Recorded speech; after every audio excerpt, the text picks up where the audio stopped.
Welcome to the How to Beach channel. We're coming to you from Spain again today. And I've had some people asking me about what it was like to get into Spain. So I thought I'd do an update on what the Spanish travel restrictions are, what you need to get into the country, kind of how the process went since I just did it. The three main questions that I've been getting are people wanting to know information about traveling from the US to Spain, how the process went, how long the lines were, that sort of thing. What the curfew situation is, if there's going to be lockdowns, if you need vaccine passports to get into bars and restaurants. And then the third thing that I'll talk about is just sort of my experience with the different places. I've been traveling around Spain. I've been to several different areas. So I'll tell you what my experience has been like since I've been here. Okay, getting here was actually a piece of cake. It really was. It was really easy. We went online, we filled out a portal, and we got a barcode. We printed that out. You can put it on your phone also.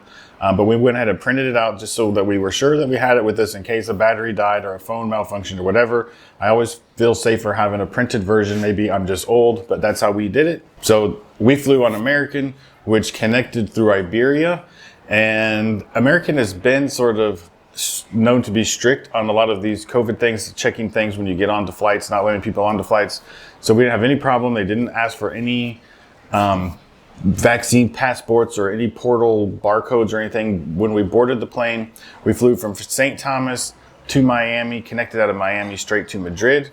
So sat on the plane for 8.5 hours and we got off the plane and we zipped right through customs with the passport check.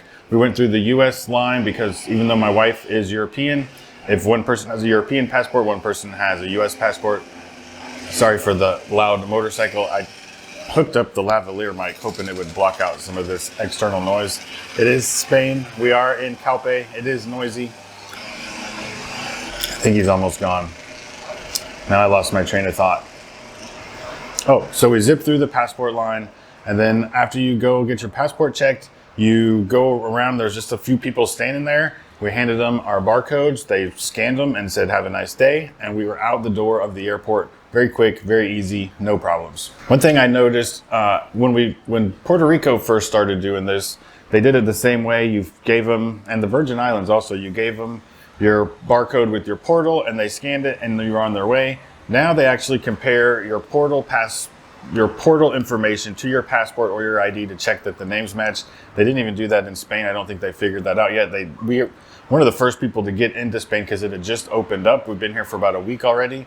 So that's the process of getting into Spain and the documents that we needed to get here. Okay, the next thing people have asked me about are curfews and vaccine passports. I'll start with curfews. They just changed things, I think on Sunday. Today, I think is Tuesday. I don't know, like I said, I've been on vacation for a week, so my days are mixing together a little bit. Maybe today's Monday. Anyway, I'm not sure. But a couple days ago, they just changed it. Pretty much everywhere does have a curfew now. And depending on where you are, it can vary a little bit. Catalonia has sort of been hit the hardest and has the most new rules and restrictions. I'm not going to get into what they are in every specific region. There's 126 counties or provinces or municipalities in Spain. So just check where you're going, but this is what you can count on. I would just count on having a 12 o'clock midnight curfew to 6 a.m. pretty much everywhere. There's a few places where it's stretched to 1 a.m. instead of 12 p.m. Midnight or 1 a.m. is going to be your curfew in most places till 6 a.m. And you might be telling yourself, oh, I'm old, I go to bed early, a midnight curfew won't affect me. That's sort of what I thought, but Spain doesn't operate like the rest of the world does. I don't think I've been to bed before 1 a.m. since I got here. Just last night we went to dinner. We had a 5-course meal and it took us, 2 hours to eat dinner. We had a couple bottles of wine with desserts. And we didn't get finished eating, I don't think, till after 11 o'clock. And we're staying right on the water. The water is this way. You're viewing the opposite direction here. My balcony doesn't face the water. I can see the water over there. I'll show you a tour of the place where we're staying. If you're interested, leave me a comment down below. I'll show you where we're staying, how much it costs. I'm in Calpe. Any information there. I'm going to do a Calpe video also. That'll be coming out very soon. So if you haven't subscribed to the channel, be sure you hit that subscribe button if you want to learn more about Calpe or any of the places I'm traveling to in Spain. And if not, if you're just enjoying this information and finding this content helpful, just smash that like button for me so more people can find this video. But I digress. So curfews, 12 or 1 o'clock pretty much everywhere till 6 a.m.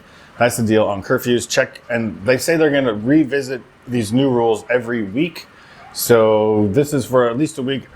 From what I'm hearing, it sounds like this will probably last for 3 weeks, and then they'll kind of reassess what they're doing, because nothing's going to change. No numbers, test positives or anything are going to change dramatically in a week. So give it a couple weeks. I was here for a 3-week trip. I'm 1 week into it, so I only have 2 weeks left. So I'm not expecting any dramatic changes while I'm here. No major lockdowns or anything. I've got a bonus at the end about these lockdowns and something big that just happened. If you're interested, then stay till the end for that. What was the other thing? Vaccine passports. So there's people starting to talk about that bars and restaurants are going to start asking for vaccine passports to enter.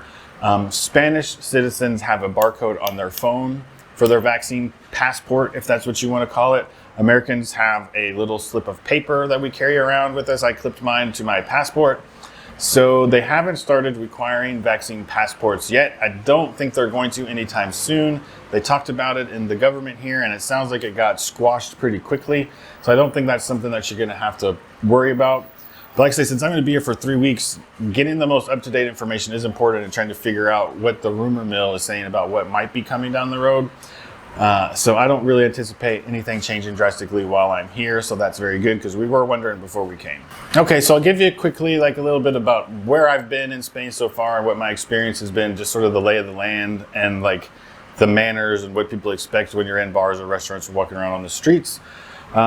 Pretty much when we walk around on the streets, when we first got here a week ago, my wife and I were pretty much the only ones not wearing our masks outside on the streets. It's not required, you don't have to. And that's the way that it should be. If you want to wear your mask and feel safe, wear it. If you don't, especially when you're outside. So it's not required. I don't wear my mask outside.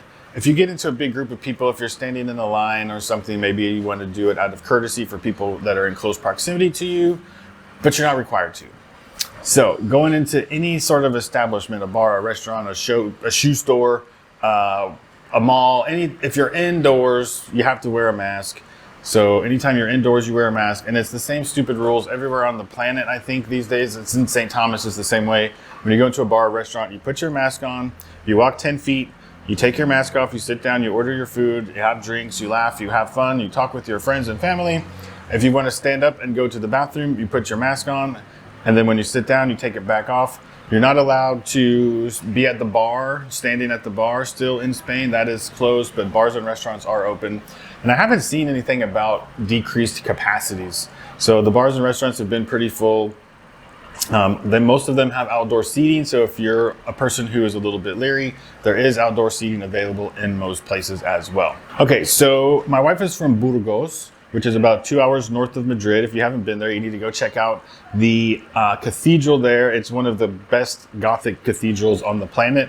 It's bigger and better, I think, than, what's the one in France? Just caught on fire. Shitballs. If you haven't been to Burgos, you should go and check out the cathedral. It's one of the best representations of Gothic cathedrals on the planet. I think it's bigger and better than Notre Dame, even before the little fire thing they had over there. But anyway, so they have a higher count of cases. So they're on the 12 o'clock curfew. Just after being here for a week, even in Burgos, we're seeing more and more people not wearing their masks when they're outside on the street. We're starting to see a few more tourists. We were there for a couple days, and then we went north up to Potes, and we stayed in the mountains in Potes, P-O-T-E-S, Potes, I think. We stayed in the mountains there for a couple days. We hiked around in the mountains, and it was basically the same there. There was no difference in culture or anything to be expected. Then we went farther up from there all the way to the coast. We went to dinner and ate at a couple little restaurants and bars up there. Same thing. Same culture as far as wearing masks, don't wear masks. And now we have come back down south to the east coast. We are in Calpe, and same thing here. So it's pretty much everywhere that we've been, it's the same thing. Nothing weird, no extra restrictions or documentation. You can travel freely within Spain. The Iberic Islands and some of those places may have some different rules, so you may need to look into those. But there's no travel restrictions within Spain. You can go wherever you want. So I think that should cover. Oh, I told you I'd give you a bonus about the lockdowns. The Spanish government just got sued, I believe. I'm kind of relaying a story that I heard. So got sued over the lockdowns, and they declared that the lockdowns were unconstitutional. So there's nothing they can really do. What's done is done. They locked everybody in their houses for however long they locked them in there, and they shouldn't have done it. But the people who got fines for breaking the lockdowns can now go back and request that their fines be reimbursed to them. And the reason that I want to mention this, the takeaway from this is it's going to be harder for them to do a lockdown again. I can't remember the verbiage that they called it because I don't know. The government's going to have to go through a few extra steps to declare it a worse emergency than they did the first time. So it's going to be a little bit harder to lock everybody into their houses. So that hopefully is good, and that will prevent any lockdowns that happen super quickly. So if you're here for a week or 2 or 3 like me, I don't have to worry about them just locking everybody down and making me stay in the country. I don't think that will happen. That's my takeaway from it, at least. You can leave me a comment if you disagree or know something more than what I just told you. But that's what I've learned from being in Spain for a week. If anything changes, I'll update you. If this was helpful, please leave me a comment so that I know you like this. Hit the like button so more people can see it. And if you like beach content, I do beach gear reviews. I do tours of beaches all over the world. I live in the Caribbean and the Virgin Islands, so I do a lot of content there. I have a house in Puerto Rico. I have properties in Florida. So I'm back and forth all over to various wonderful beaches. So subscribe to the channel if you love the beach. And thanks for watching, and we'll see you in the next video.